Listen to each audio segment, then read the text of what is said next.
आज हम पढ़ेंगे क्लास 9th में। सब्जेक्ट है अपना हिंदी, और हिंदी में बुक्स हैं जो क्षितिज भाग 1, और अपनी कक्षा है 9th, और इसमें आज अपन पढ़ रहे हैं चैप्टर नंबर 1। और आज का जो अपना पीरियड है वो सेकंड पीरियड है।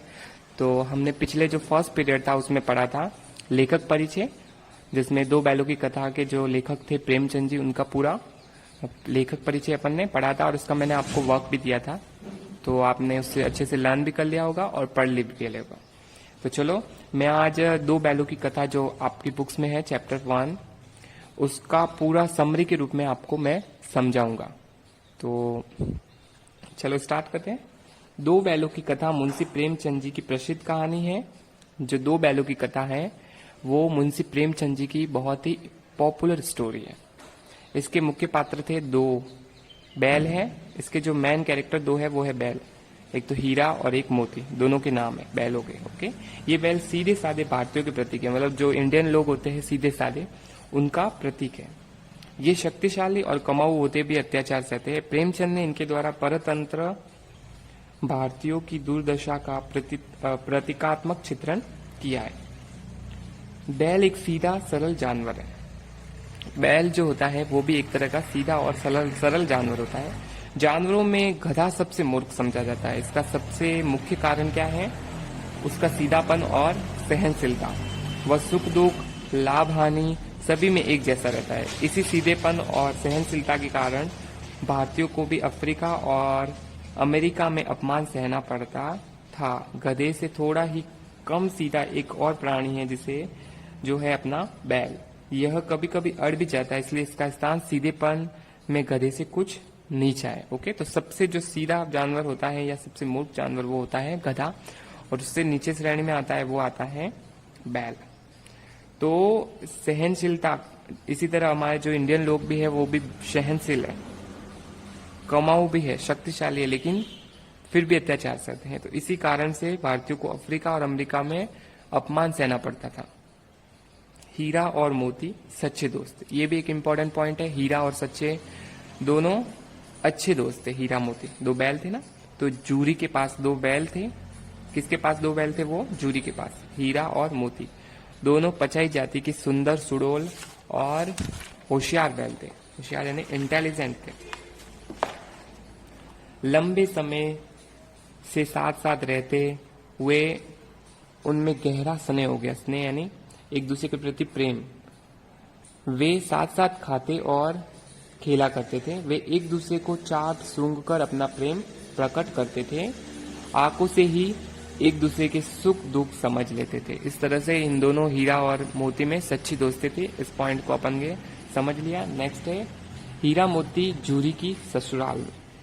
जूरी ने एक बार दोनों बैलों को अपने ससुराल भेज दिया।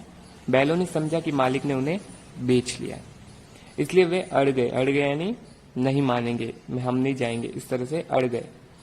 जूरी का साला गया उन्हें आगे धकेलता तो वे पीछे जोर लगाते। मुश्किल से वे शाम को नई जगह पर पहुंचे। वहां भी उनका मन नहीं लगा। उन्होंने चारे को मुंह न लगाया, मतलब चारा तक नहीं खाया। उन्होंने खाना नहीं खाया, जो चारा खाते ना बैल, वो उन्होंने नहीं खाया। फिर नेक्स्ट पॉइंट है बैलों का वापस जूरी के पास आना। पहले तो जूरी के ससुराल में लेके गए बैलों को, जूरी का साला लेके गया, फिर बैल वापस जूरी के पास आए। रात को दोनों बैलों ने कनखियों से एक दूसरे को देखा, चुपचाप एक दूसरे से सलाह की और पगहे तोड़कर जूरी के घर की तरफ चल पड़े।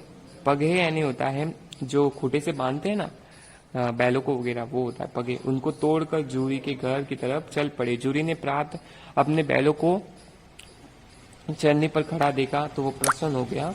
बैलों की आंखों में भी विद्रोह भरा स्नेह था। घर और गांव के बच्चे खुशी में तालियां बजा बजा कर उनका स्वागत करने लगे। हाँ, जूरी की पत्नी जरूर क्रोधित हुई। वह उन्हें नमक हराम कहकर क्रोध प्रकट करने लगी। गुस्से के कारण उसने बैलों को सूखा चारा डाला। बैल चारा खाते तो कैसे? जूरी ने नौकर को चारे में खली डालने को कहा, किंतु मालकिन के डर के कारण उसकी हिम्मत नहीं हुई। ओके, तो इस प्रकार वापस जो बैल थे दोनों हीरा मोती वो वापस जूरी के पास आए। इसी तरह नेक्स्ट क्या होता है फिर आगे, हीरा मोती का पुनः जूरी की ससुराल जाना। दूसरे दिन जूरी का साला फिर ही से हीरा मोती को ले गया। इस बार उसने दोनों को बहुत मोटी रस्सियों से बांधा और उनके सामने सूखा भूसा डाल दिया। हीरा मोती ने ऐसा अपमान पहले कभी नहीं सहा था। दूसरे दिन दोनों ने हल में जुतने से इनकार कर दिया। हल में जुतने मतलब खेती में जो इस्तेमाल करते हैं ना हल, उसको जोतने में उन्होंने इनकार कर दिया। जूरी के साले ने चिढ़कर उनकी नाक पर खूब डंडे मारे, किंतु दोनों टस से मस न हुए। टस से मस इधर से इधर ना होना। उल्टे हल लेकर भाग गए। रस्सी, हल, जुआ, जोत सब टूट टाट कर खराब हो गई, किंतु गले में लंबी लंबी रस्सियां थी, इसलिए वापस वो पकड़े गए।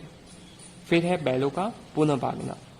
अब जैसे वापस एक बार भाग गए लेकिन वापस पकड़ गए थे ये दोनों हीरा मोती, अब वापस भागते। देखो बैलों का पुनः भागना। दूसरे दिन फिर से सूखा भूसा मिला। शाम के समय भैरों की छोटी लड़की 2 रोटियां लेकर आई। रोटियां खाकर हीरा मोती बहुत प्रसन्न हो गए।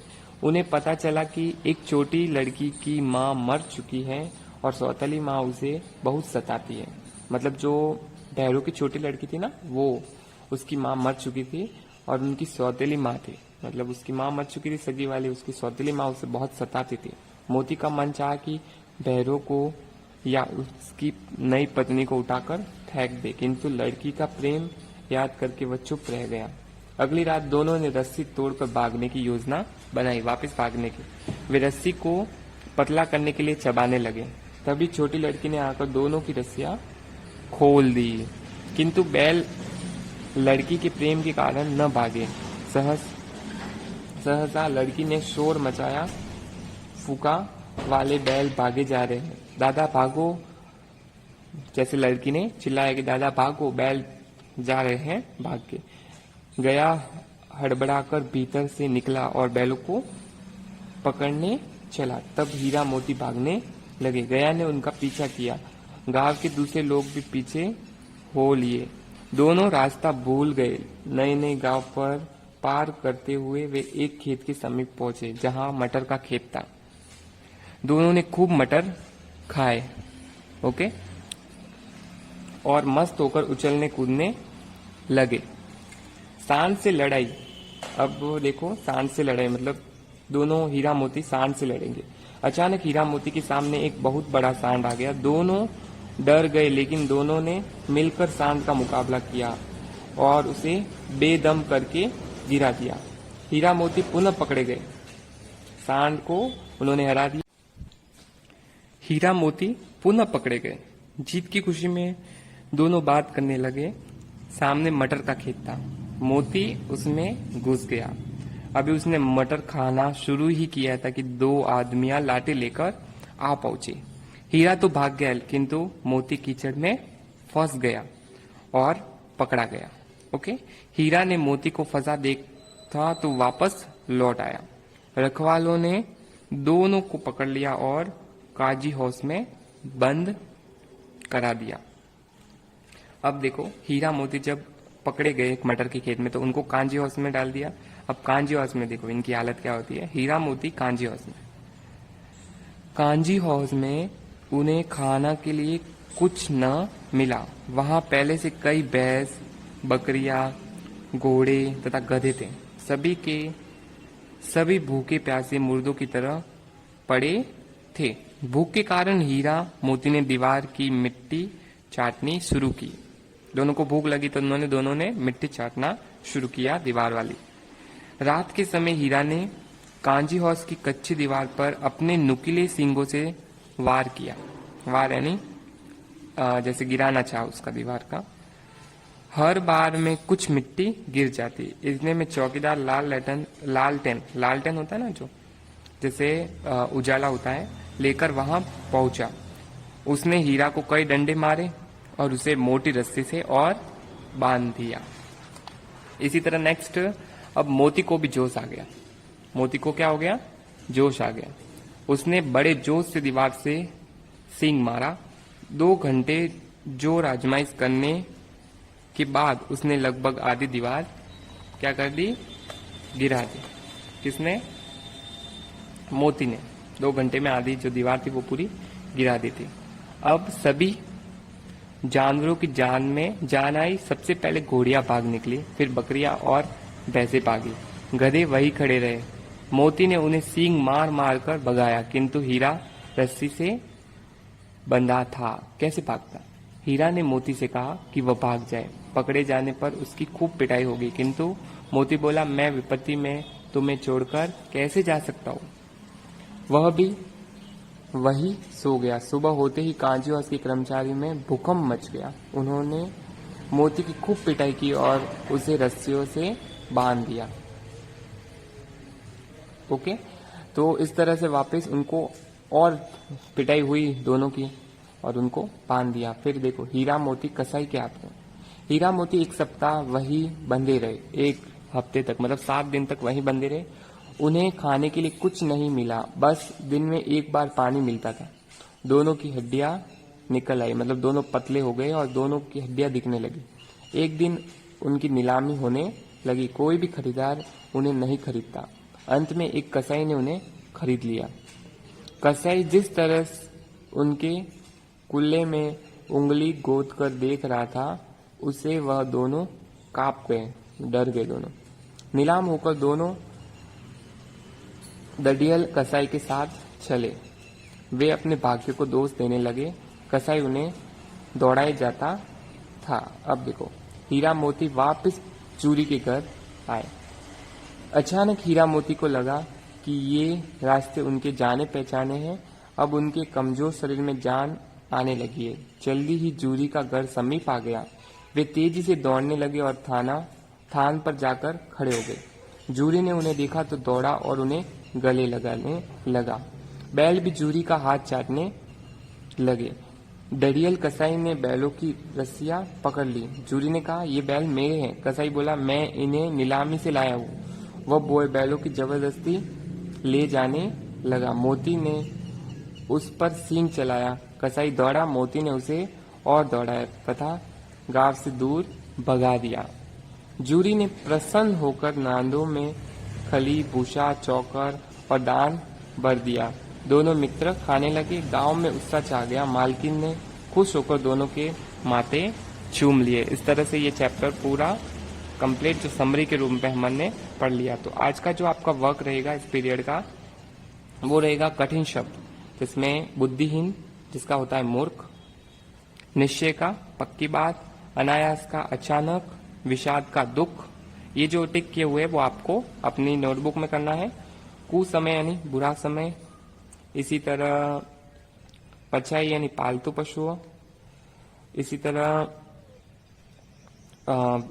विचार विनिमय का मतलब विचारों का आदान प्रदान, इसी तरह संयोग का है भाग्यवश, इसी तरह जालिम का है अत्याचारी, मनोहर का मन भावनी अच्छा, अभूतपूर्व जो पहले कभी नहीं हुई हो, ओके, या फिर नहीं। फिर है नमक हराम का मालिक के उपकार को भुला देने वाला, तेवर यानी मुख प्रकट भाव। इस तरह से ये जो टिक किए हुए हैं वो आपको अपनी होमवर्क के रूप में आज करना है।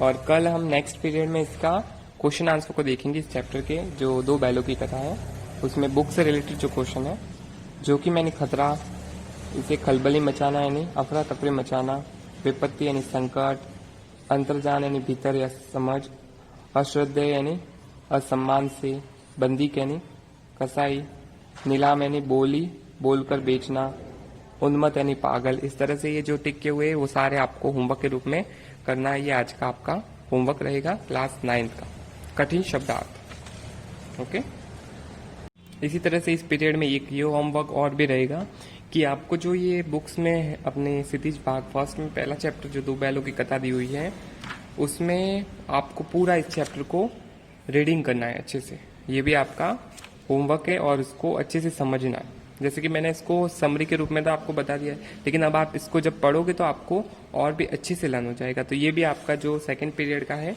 होमवर्क रहेगा, अपने पेज जो चैप्टर को पूरा रीड करना। ओके।